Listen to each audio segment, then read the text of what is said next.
مساء الخير، واش حوالكم حبوباتي؟ ان شاء الله تكونوا كامل لاباس بخير، ولا فيديو دي تلقاكم في احسن الاحوال.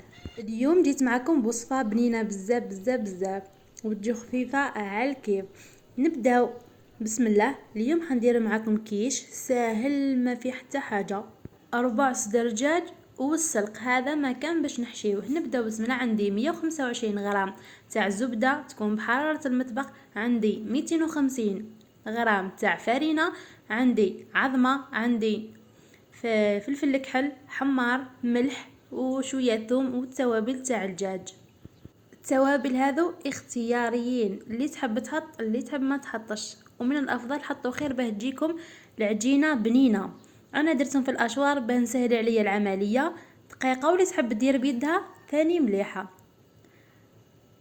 كي خلصت من الاشوار نحيتها ودخلتها كامل مع بعضها، ومن بعد وزنتهم درت 30 غرام للحبه. من بعد نحطهم في المول ونديرهم بالطريقه هذه ذي كامل تعرفوا ديروها. حاولوا نديروها متوسطه، ما نديروها رقيقه بزاف من بعد تقص منا، ما نديروها خشينه بزاف بزاف، نديروها متوسطه. نديرو بالطريقه هذه، واللي تجي عندها عرضه ولا مناسبه مليحه ديرهم بالكيس بلاستيكي باه يجيوها ليس بزاف بزاف. ما مديروهم بيدكم كيما هكا يجيكم ملاح. من بعد ننقبوهم كامل في الوسط باش ما يتنفخوناش ونحطوهم يطيبوا. من بعد نجيبو ربع تاعنا تاع صدر تاع الدجاج نتبلوه فلفل كحل حمار ملح، الشي اللي عندكم توابل، والتوابل تاع الدجاج اكيد. انا ما نحطش الكمون نهائيا. كاس حليب، ملعقه تاع نشا تكون بومبي، عندي الملح وفلفل الكحل، ونخلط بارد في بارد. والملح اكيد ما ننساوهاش، شويه برك على خاطر كل شيء مالح. من بعد كي تحصلوا على كريمه نحطوا عليها فرماج اللي عندكم، ونحطوا ملعقه تاع زبده باه تجينا بنينه وتجينا طريه. نخلطوا كل شيء مع بعضه. الدجاج تاعي قليته، من بعد نحط عليه الكريمه هذه ونخلط كلش مع بعضه حتى نتحصلوا على كريمه هذه تجي بزاف بنينه بنينه. من بعد السلق انا غرسته فوق الداله، ما عنديش وين نغرس، غرسته فوق الداله. والسلق هذا مليح بزاف بزاف. اللي عندهم لانيمي، اللي عندهم فقر الدم، ننصحكم تتناولوه على خاطر هذا مش تاع العرب، فرانسيز، مليح بزاف بزاف ويجي الطعم تاعو بنين افضل من السلق العادي.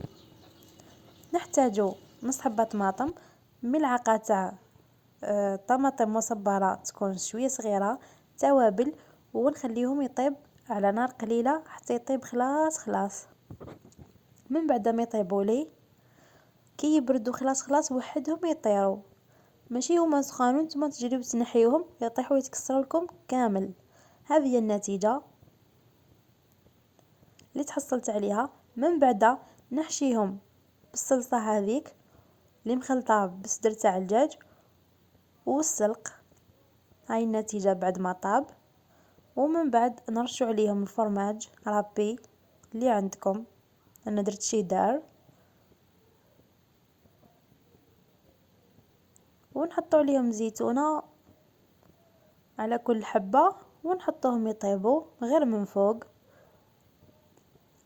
كي يحمروا لي هاني نحيهم. هنا راهم يطيبوا غير بشويه. كي يحمروا لي ونحسوها نشفت الصلصه هذيك نحيو. هذه هي النتيجه النهائيه. يجيو بزاف بزاف بزاف بزاف بنان بريزونطابل ثاني هكا باهيين في الحطه تاعهم كي تحطوهم للضياف، وسهلين ثاني الخدمه ما يشدوش اليد بزاف. هذو نعطيتكم نص الكيلو، واللي تحب تضاعف الكميه كالعاده. هنا انا ما صبرتش طول، خلصت صور قلت تاش نذوقهم جاو علامه. شاهيتكم في الجنه وان شاء الله تجربوهم ويعجبوكم. هم انتوما هنا نقولكم ما تنساوش جام كومونتير اللي مش مشعله زر الجرس تشعل زر الجرس باش يوصلها كل ما هو جديد. هنا نقولكم تهلاو في راحكم، سلام.